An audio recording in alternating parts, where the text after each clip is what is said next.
After the Armageddon, the Imperial chain.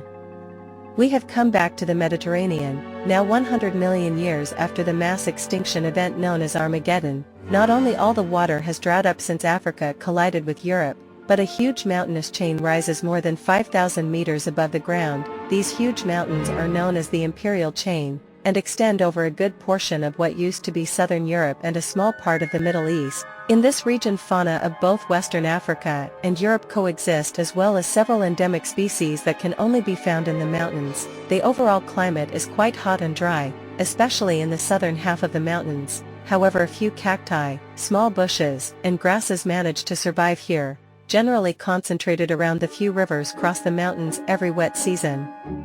We start to set everything to begin the ascent when we stumble upon a peculiar lizard. This is the Needleback Lizard or porcupine lizard, an ogomid endemic to the southern side of the mountains and part of northwestern Africa. They can grow up to almost 1 meter in length and feed on a wide variety of small critters, ranging from small insects to other lizards and small mammals. In a few occasions they have been observed stealing bird eggs from ground nesting species.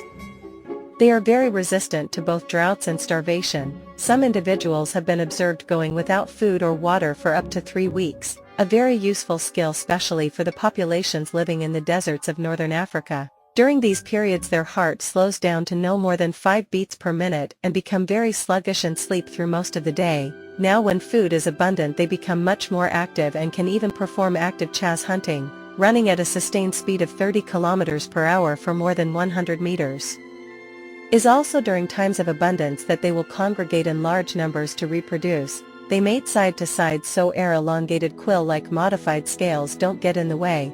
After mating the female will dig a burrow and lay between 20 and 30 eggs, similar in shape to a crocodile egg but around the size of a chicken's egg. The babies are fully independent since birth and their quills are erect and ready to protect them around 15 minutes after they hatch.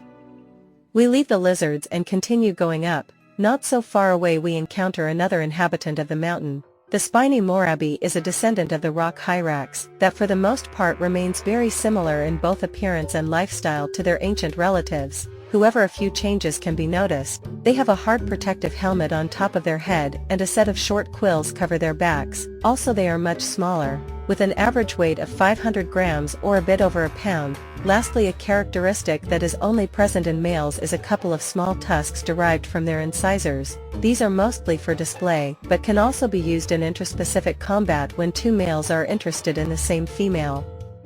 They live in large groups formed by 1 to 3 males and around 7 to 10 females, and their offspring, the pups, of which females have only one at a time, remain in their parents' group until reaching sexual maturity. After that, around 80% of them, independently of their sex, will leave and join a new group in order to preserve genetic diversity. They have a wide range of vocalizations including several alarm calls. This is because they are in the menu of several predators that call these mountains home, like this bird for example. This is the European soar, also called the flamboyant soar, a large predatory bird that can be found in most of Europe including the northern archipelago and the Imperial chain. They belong to a large family of large carnivorous flighted birds that can be found in every continent except Western Antarctica, and that are commonly referred to as soars. They are all descendants of one of the most common and widespread small birds of the Anthropocene, the common sparrow.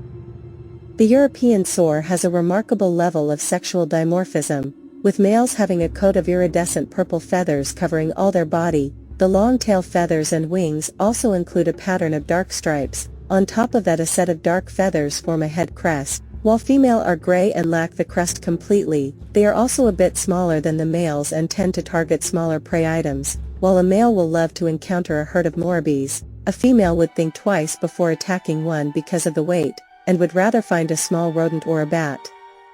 They are mostly solitary, but mated pairs will reunite every winter to build a nest and raise their chicks. First, of course, they gotta reinforce their bond. They do it by performing a synchronized display of acrobatic flying.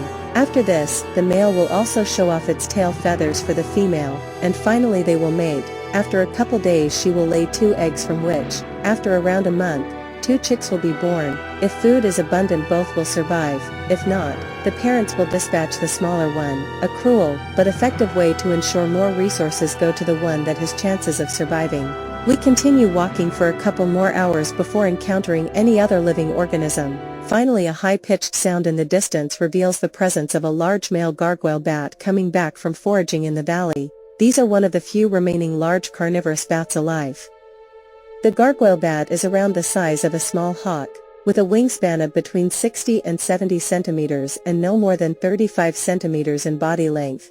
They feed on a wide variety of insects and small vertebrates, including several species of lizards and snakes. They are active through the day and night, foraging and sleeping in short intervals of around 2 to 3 hours. During night they navigate and locate their prey mostly by echolocation, while during the day their vision takes a more important role in hunting. Another particularity of the species is that instead of sleep hanging from the cliffs or the roofs of the caves like regular bats, they spend their resting hours inside small spherical nests made out of a mix of dirt, saliva, and feces. They can take several weeks in making one of these structures, but the end result is sturdy and resistant enough to protect them from most predators, as well as shield them from the harsh winds and UV radiation of the mountains, as well as to keep small pups from falling when they are still too frail and weak to cling onto the rocky surface of the cliffs by themselves. Once the bats die and the nests are left unoccupied, several other creatures also benefit from these refugees, including the SpinyMorabs and some small rodents. However, it is still a risk considering the neighbors will be agile flying predators armed with one of the proportionally strongest bites of any mammal. While we are observing the nests, a loud high-pitched scream calls our attention. In the distance we can spot a troop of samikis. We gotta be careful around them as they can be very aggressive and territorial. The samiki is the largest surviving species of monkey shrew, and can grow up to 1.2 meters tall and weigh around 40 kilograms. They are mostly herbivorous but will hunt down small prey if given the chance, and if intruders appear on their territory, the dominant male, easily distinguished by the patches of white fur around the head and neck, will attack viciously, using its 3 centimeters long claws and enlarged canine's teeth to produce nasty bleeding wound on its adversary. They are known for attacking the eyes, nose, and ear of their opponents, so it is better to keep a few meters of distance as a safety measure. These animals are very social, always living in groups formed by dominant males, 6 to 12 females and their offspring. If a rival male challenges the dominant one, they will almost certainly fight, and this fights can get as vicious as to leave them damaged for the rest of their lives or even kill each other's. If the outsider is the one who to win the battle, he will proceed to kill all the previous dominant male's cubs, so the females enter in heat gain, and also not to have his own cubs sharing resources with the ones of another male.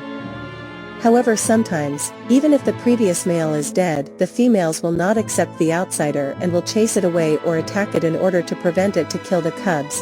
These events are rare and only happen if more than half of the females have young cubs at the same time. Otherwise the rest of the females wouldn't risk their own lives to protect cubs that ain't even theirs. We slowly get away from the samikis without calling their attention and continue exploring the mountains. After around 4 hours we are finally in the northern side of the mountains. After resting for a bit we walk towards a cave, and even before we get the chance to get inside, a large predator emerges from it. This is the Namb, a huge herpestid that can rival a lion in size and takes the role of the dominant predator on these mountains. They are solitary ambush hunters that use their agility and flexibility to gracefully traverse across the scarped terrain of the mountains and cliffs of the Imperial chain. They feed primarily in large herbivores, including the samiki, but will not hesitate to hunt down other carnivores as well. They descend from a small surviving population of herpestids that for most of its evolutive history remained under the shadow of the larger mustelids. However, many of them went extinct recently as a consequence of the thermal maximum, and the more generalist mesopredators like the ancestors of the Namb replaced them in most of Afro-Eurasia, the Namb being actually one of the largest, only surpassed in size by its Himalayan cousins. Every summer, Females will enter in heat and will produce a sticky secretion from a couple glands around the base of the tail and rub it around any sort of vegetation they can find, sometimes also around the rocky floor of the caves they sleep. The substance has a very strong sour smell and it will attract males from up to 30 kilometers around. The first to arrive will mate with the female from 10 to 20 times in a matter of a few hours to a couple days and then leave or be chased away. If two males arrive at the same time, they will fight viciously, both trying to push each other off the rocky cliffs and biting each other ears and snout. Older males generally lack a few bits of their ear and have several scars around their nose. Females might even consider this a signal of physical fitness, showing that they are able to survive a fight. After mating, females will start trying to gain as much weight as possible before giving birth. The pregnancy takes around 4 months and they always give birth to 4 pups. For the first 2 weeks of the life of the cubs she will not hunt nor drink water, focusing only on keeping her pups safe. They generally rear them inside a small cave or a particularly hard to access spot at a high elevation. The pups will spend up to 2 years with their mother, time in which she will teach them how to hunt and fend for themselves. After that they will all go separate directions to claim their own territories. We don't need to walk too much before encountering another large inhabitant of the mountains. This is a Mediterranean satyr, a large adult female probably around 25 years of age. She is relatively old but still very healthy and full of vitality. These are the largest herbivores endemic to these mountains. With an average weight of around 150 kilograms and a diet composed in more than 80% by grass, these rodents thrive in most of Eurasia's mountainous regions. They travel great distances looking for food. In times of need they will descend from the mountains following the trace of dry rivers to valley where food is more abundant, but that would generally stay away from in order to avoid predators.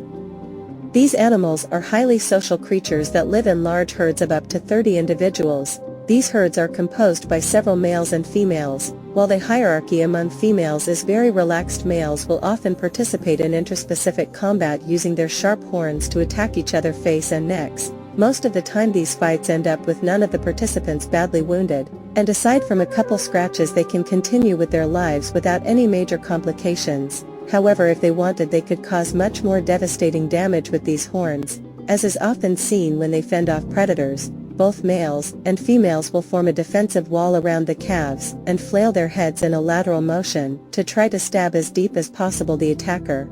A direct hit could kill an animal the size of a man instantly or leave it permanently incapacitated.